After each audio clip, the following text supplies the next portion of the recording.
Now, are you resilient? Do you bounce back from hardships pretty well? My next guest is certainly someone who has resilience in spades. Michael McKeogh, alongside his wife Neryl East, has penned a book about his journey into absolute despair and how he turned things around to reach ultimate success in more than one area of his life. Michael and Neryl join me now. Good morning. Good morning, Philly. Good morning. Great to be here. Thank you so much for coming in. I read your book and I thought we need to dedicate a big chunk of time to hearing this story, because I think not only are you local, a lot of people probably may be familiar with your story, but it's just an incredible and empowering one. So your book is called Disrupt Your Life, and we'll get on to understanding why that's the name of the book after we hear what you have to tell us. But let's just start off. How long have you been married? Well, coming up to 5 years. You have to think about it then. It's coming up to 5 years. We've been together quite a bit longer than that, though, and it's very much interwoven into this story. Now, Michael, you start the book talking about your childhood and your love of motorbike riding. Yeah, I do. All right. Tell us a little bit about that. Well, my sport as a child was bike riding, motorbike riding, instead of soccer and football, those types of things. And it was a real sport. We had coaches, we had training we had to do, and skills we had to master. And then as we improved, there was opportunities to compete against other clubs around New South Wales and Australia. And then there was also a display team that, if you were good enough, you managed to get onto this display team.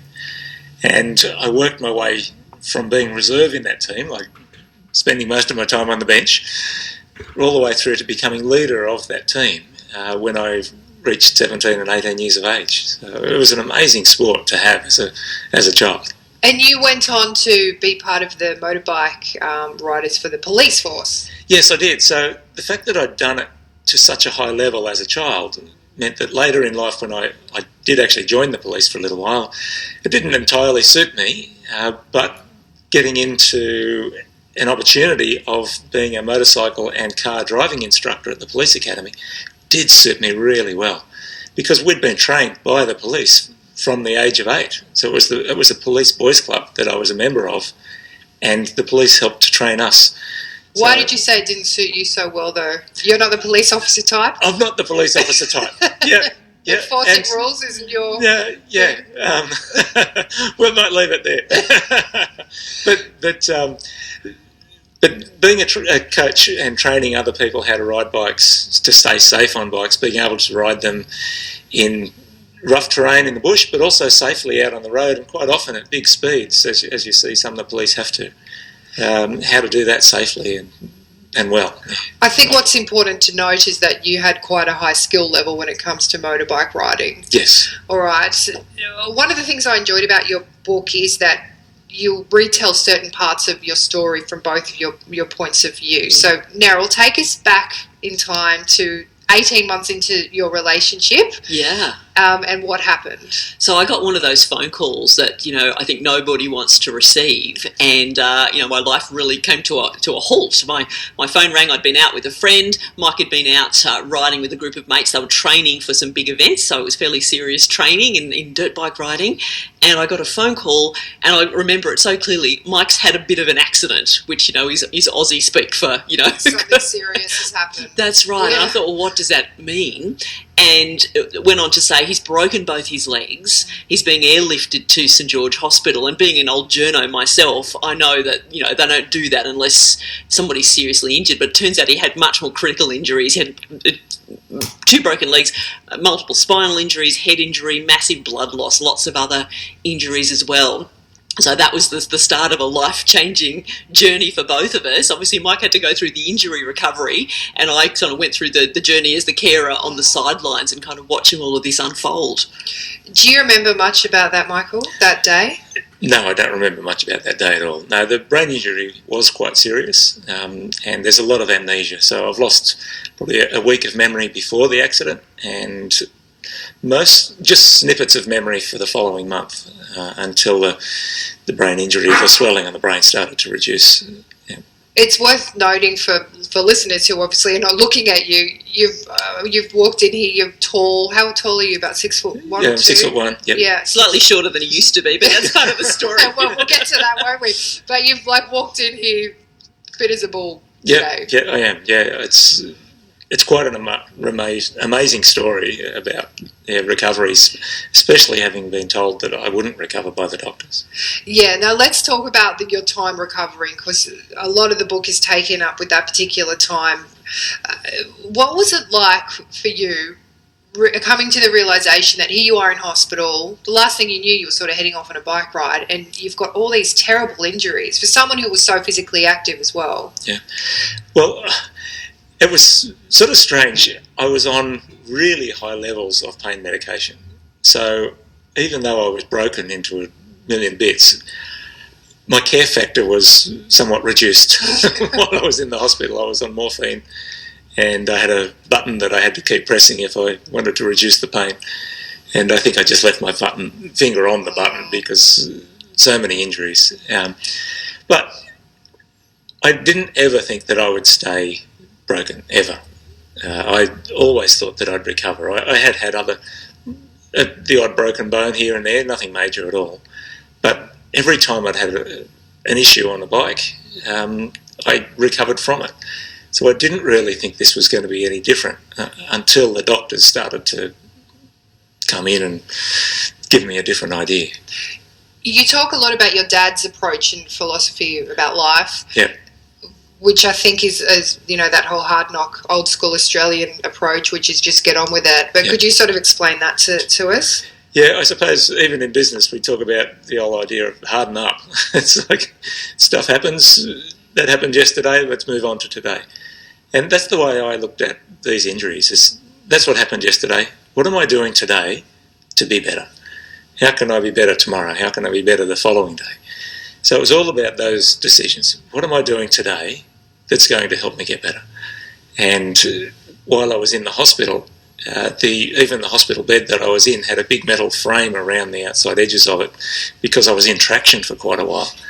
So I used the metal frame to do exercises with my upper body. So a lot of people are just enjoying that amazing hospital food, having constant tea and coffee, and here you are turning it into a gym. Yeah, so effectively I did. Yeah, there were times when doctors or nurses would come in and I'd be using the frame above my head to do pull-ups and all sorts of things. I knew I'd had the brain injury. I had nurses and doctors coming in, examining me every day for that. But I knew that circulation, the more I could move the blood around, the faster that would heal. So I was, even in the hospital bed, I was doing things to increase my blood flow and heart rate. And what was the first surgery that you had in order to recover or try and patch you back together? I had 2 steel rods inserted in both of my femurs. So both of the femurs were broken. One was snapped clean through, so it was just a straight break. But the other break had happened a millisecond after the first one, so my body had rotated, which meant it was a spiral fracture, which shattered the bone into a million pieces. Could you describe what actually happened? I remember reading in the book, you sort of talk through, actually, you hit something obviously on your bike. You suspect it was maybe a soft animal because it absorbed the impact, but threw you off? Yeah, so I don't have an actual memory of what happened, but having ridden bikes for so long, I can surmise what's happened. There was very little damage to the bike, which meant that some of the impact had to have been absorbed by something. This is why we've surmised a large animal. But I've gone over the handlebars from a sudden stop. So I was travelling at around about 100 kilometres an hour. That was the group around me was travelling at that speed. We were on a ridge, so it was a fast section of track. So I've come to a sudden stop. I've hit the left handlebar with my leg first. That's a clean break.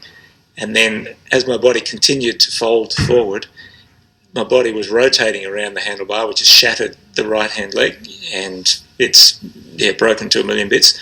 But then my body's continued to fold forward, which has crushed and broken 5 of the vertebrae in my back. I know that the back injury wasn't discovered for a fair while. Neryl, you were caring for Michael. What was it like being at home with him and seeing him put in all this effort? He's, trying to move, he's keeping the blood flow, he's exercising, he's taking painkillers, his legs have been operated on, but he's still in this immense pain. I mean, that must have been an incredibly difficult time. It was extremely difficult, and, I guess, and we go into this in the book, Mike being incredibly active, incredibly determined beforehand to go to this broken person who was, spaced out on medication a lot of the time, so he really wasn't fully present. Yeah.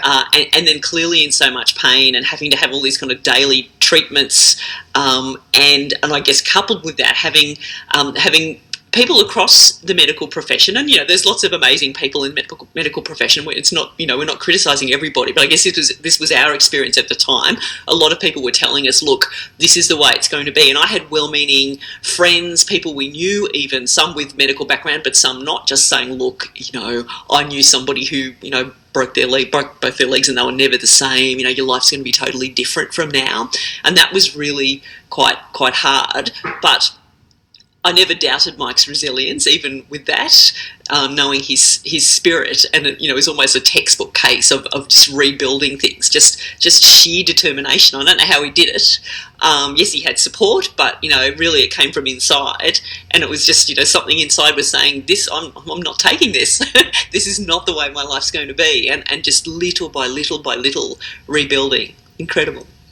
You've finally discovered that you did have these back injuries and they were, determined by a medical professional. How much of a relief was that for you, knowing I'm in pain, I'm trying to tell people something's not right? Your dad had massaged you, felt your back was out of whack. That's very frustrating to think you'd never been given a full body x-ray after that accident. Yeah, it was really strange in the hospital. I had kept complaining about it in the hospital, repeatedly, in so much so that they even gave me air mattresses to lay on. They were quite special mattresses to take away some of the pain. But not once did they examine me.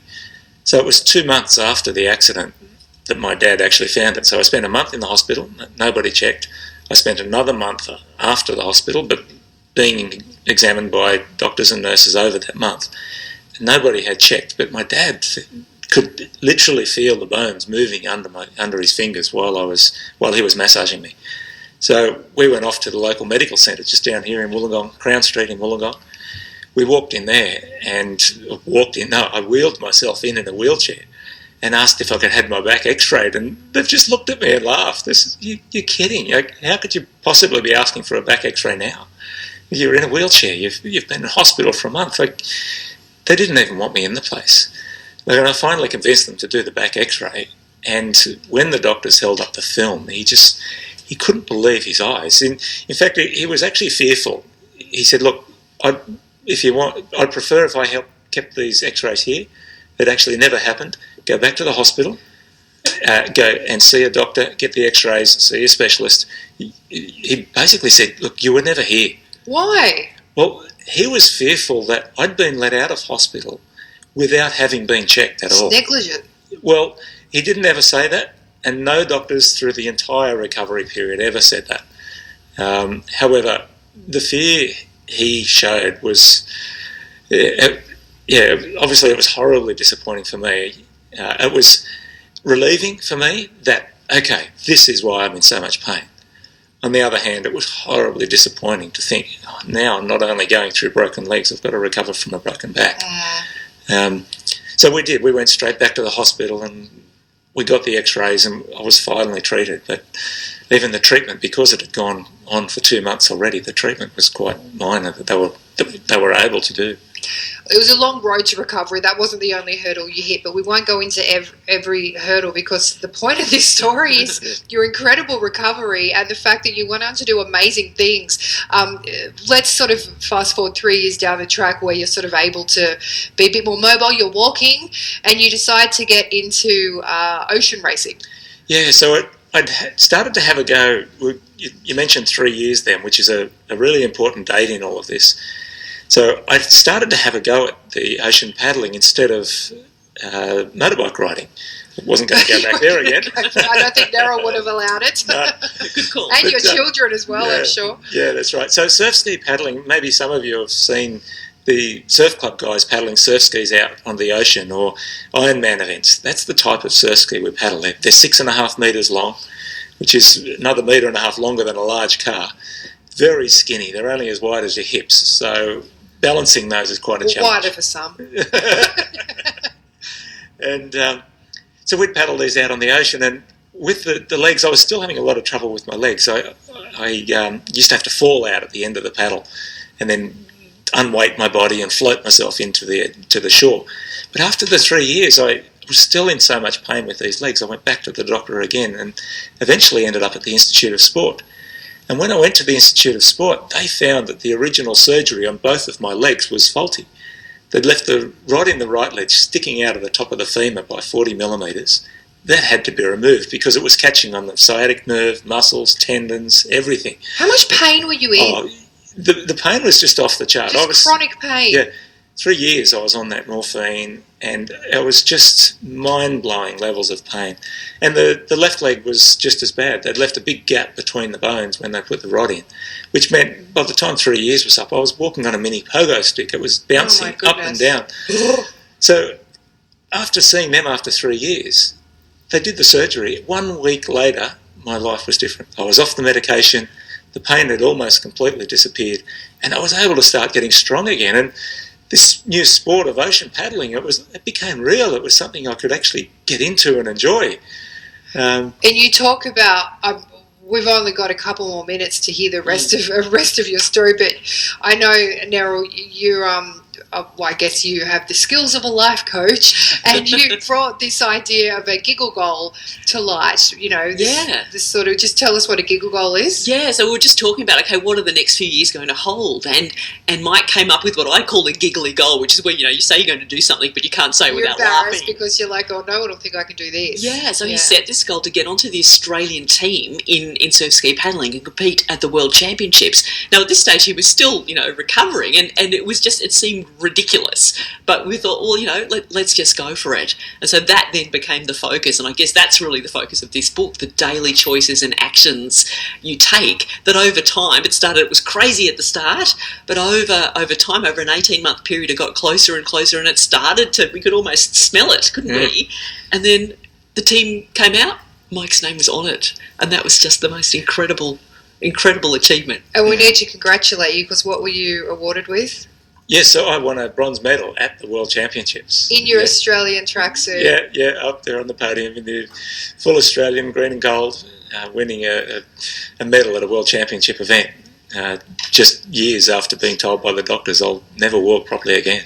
On the home front, you're also having incredible success with your business, winning Illawarra Business Chamber Awards, and the two of you, I know, got married during that time. Yep, we did. Yeah, so look, the whole experience has been an amazing one. Yes, it was a horrible tragedy, and this is where the title Disrupt Your Life comes from.